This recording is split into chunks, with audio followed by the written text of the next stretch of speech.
It's here, so Tim is going to take that time slot, and we're going to talk to him a little later this hour to congratulate him and find out what he's planning to entertain you with once the show debuts. So we're looking forward to that.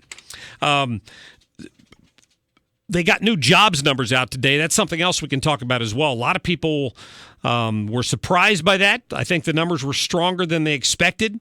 I'll mix that up with my friend Scott Jones, former coworker. I call him a Facebook provocateur. He's going to join me here in just a few minutes for a new segment that we're starting on the show that is called The Bottom Line. Liz, are we ready? Let's hit it. Here's the bottom line. Here's the bottom line. We need to get to the bottom of this. Get to the bottom of this. We've got to get to the bottom of this. The Bottom Line on the Mark Cox Show. Brought to you by Martin & Sons Siding and Window Company. That's the only way we're going to get to the bottom of this. That's the bottom line. You can't handle the truth. All right, welcome back. Scott Jones, welcome into my studio, my friend. I am really impressed with your studio. Well, thank you. I'd also want to say I'm really impressed with the fact that if President Trump is going to withdraw from the climate agreement, that we get to be right there with Syria and Nicaragua against the rest of the world. I think that's pretty cool. Let me tell you what, we can start off with that if you want. If you're a third world country and you didn't sign on to this for the free billions of dollars of wealth to be transferred from nations like the U.S. to third world countries, you're a fool. Of course they all signed on to it. We've already given them $1 billion for this UN Green Climate Fund. That's a transfer of wealth. Huge, of course the liberals love that. Huge transfer of wealth, but also I'm not going to pretend to be an expert about it. Only reason I even brought that up is I just read that while I was waiting for you to come pick me up in the lobby. Nicaragua and Syria. Yeah, fine company, don't you think? The big three. But hey, I'm pretty sure I read that Rex Tillerson, who is his Secretary of Energy, is for not pulling out of it. I believe that to be a fact. But like you said, Peabody Coal is for it. So right. I've heard lots of different things, and I think that's one of those. It's so high above our pay grade. It's tough right now. I heard a thing to say today that if we do pull out of it, the temperature of the world is going to rise 0.3.2% over the next 50 years, and who really knows what that means? I know that the ice caps appear to be melting, and Louisiana is about to go into water, and Florida Keys are going to be gone in 30 years, but who knows for sure? Yep. Well, Mr. Gore, that was an inconvenient lie when you told it, and it continues to be an inconvenient lie. If Al Gore was right, we'd already be Florida would be underwater and Manhattan would be underwater. It's close, isn't it? No. Okay. Not yet. I haven't been to see what I'm saying? You see what I'm saying? Like that movie Inconvenient Truth came out. Did you see it? I did not see that. Really? I didn't. Why not? I had never even heard of it. You just said I thought that was a favorite of liberals all over the place. Is there a ball involved? No. I know you're a big basketball fan. I'm with you on that. But I remember when that movie came out and him saying that sea levels are going to rise and ice caps are going to melt, and in 10 years, the parts of the coast are going to disappear. My mom lives on the ocean down in Florida. I'm down there on the beach all the time. Her seawall is intact. Okay. So I know that hasn't happened. I read a thing. I saw a thing on CNN about the bios of Louisiana, and they're disappearing. But the guy that lives there said, "But it's not about global warming. I don't know why it's disappearing." So. Well, let's ask the dinosaurs about that. That's true. We weren't around then, and they disappeared. Right. Too. See, thank you. Hey, it was an asteroid. Scott, I invited Scott in here. He and I have been friends for years. We started this segment called The Bottom Line so we can hash out some of the important topics of the day with somebody who's got a completely different point of view than I have. And respect Scott, and we're great friends, and we get into it on Facebook about issues all the time, particularly related to Barack Obama when he was president, and now Donald Trump, who you enjoy roasting all the time. But here locally, I wanted to talk about this Confederate Monument down here. I had Peggy Hubbard on the show on Tuesday. Peggy is starting a rally. She's going to have a rally down there Saturday. She's calling it a common sense rally. She's an African-American woman. She's not down there to defend the Confederacy. She's not down there for anything like that. She's down there to say, look, it's history. Why do we want to put whatever our beliefs are today and try to project them backwards 104 years to when that memorial was built? Why not just leave it alone? Did you even know it was there till the controversy started? Yeah, I did. You knew it was there. I think a lot of people knew it was there, and people that say that people that like to say that people didn't know that it was there are just trying to push their own agenda. You think I have an agenda? All I said was, I didn't say that. I said no, but I did say on the air, I'll bet 98% of the people that are worried about this couldn't have driven to the darn thing before they heard about it in the Post, or maybe back a little after Ferguson, I think is when the issue first came up. I'm guaranteeing you most of them probably had driven past it and didn't know what it was. And that may very well be the case, but just because you don't know something is bad, once you find out it's bad, then you address it accordingly. And for lack of a better way to say this, for an African American to have anything to do with supporting a Confederate monument, I promised my mother I wouldn't use such terms, but it's kind of embarrassing to me. Okay. Because to me, for her to even have anything to do with the supporting of the monument suggests to me she is spitting on her ancestors who were possibly slaves. She was in here yesterday with some pretty interesting statistics on slavery and the number of slaves that were held in the North and the number of slaves that were held in the South, and the fact that there were African Americans who owned slaves and that Henry Shaw owned slaves. And, then yesterday I find out that in New Orleans they're tearing down the Confederate Monument, but they're not tearing down the Andrew Jackson Monument. And Jackson owned 150 slaves at the time he died. So what I don't understand, what I've asked and I can't ever seem to get an answer to from the people that want this torn down is, where do you stop? If you're going to try to cleanse your eyes of this Confederate monument that's so offensive, where does that stop? Do you then take out references to it in history books?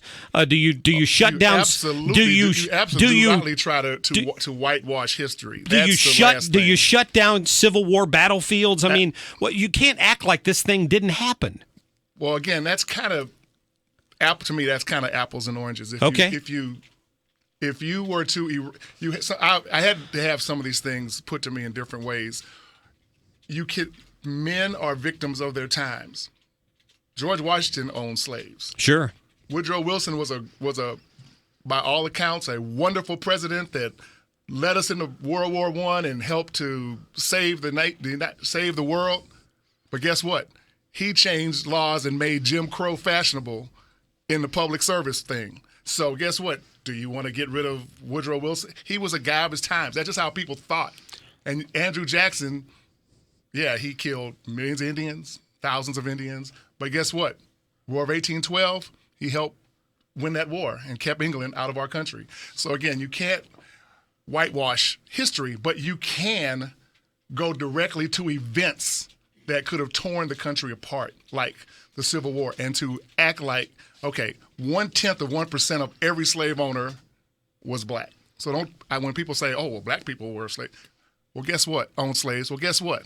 That was the smallest possible percentage of it. Just like when people say, well, black people fought for the Confederacy. Well, guess what? They were slaves that were told that these evil hordes from the North are coming down to kill them, and they were forced to fight. I guarantee you, the moment they saw blue coats and were told, guess what? They're coming to make you not slaves anymore.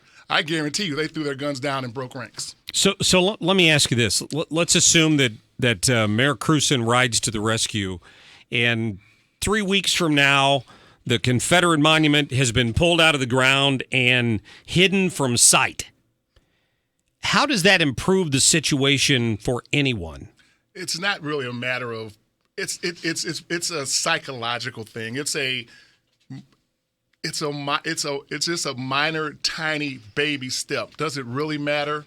Maybe not. But we're a country of causes. We have to latch ourselves to things all the time. Is that a legitimate cause?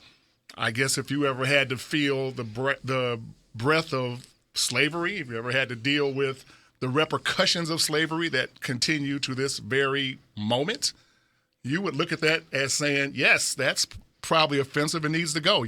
I guarantee if you went through Europe, you don't see a lot of monuments to Nazi Germany. that are positive or celebrating, or that the ancestors are saying, "Well, my true, God." True, but the references to World War II, that wasn't a civil war. That wasn't civil strife with one faction in Germany against another faction in Germany. This was one faction in America against another faction in America. And I know that you've got some documents there that say the Civil War was about slavery. And I will agree that it was in part about slavery. It was in part about slavery because the people in the South felt that it was this is back when I guess Democrats believed in states' rights, but they believed that it was the federal government imposing its will on the states. The states ought to be able to make those decisions. I'm not defending it, but what I'm saying is we're projecting our current standards on something that happened 160 years ago, and I don't know that we can do that. And after the war, Abraham Lincoln went to great lengths to bring this country back together, and at some point even gave the Confederate soldiers veteran benefits in this country, veteran status. They wanted to reconcile with people, and he saw Daughters of the American Confederacy, things like that, as one way to do that, and that's one reason they put that monument up. And I think if the Confederate soldiers and the Confederacy in the South would have let it go, I don't think this would have been as big of an issue. But every single symbol of racism since the Civil War was over is led by somebody carrying a Confederate flag. The Ku Klux Klan, Confederate flag. We'll race into modern history. Donald Trump rally, guys with Confederate flags. I'm not saying Donald Trump promoted it or condoned it, but they were certainly there.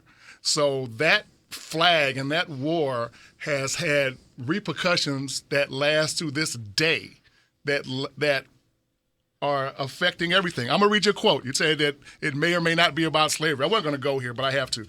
This is the Mississippi secession document. The first line, our position is thoroughly identified with the institution of slavery, the greatest material interest of the world. Now, that's their leading line. So whatever you want to say about what the Civil War is about, states' rights, well, states' rights to keep slaves. Secession, if we want to, because we want to expand slavery and keep slavery. It's in black and white. You can't deny it. But if you fast forward that to today, it's a monument.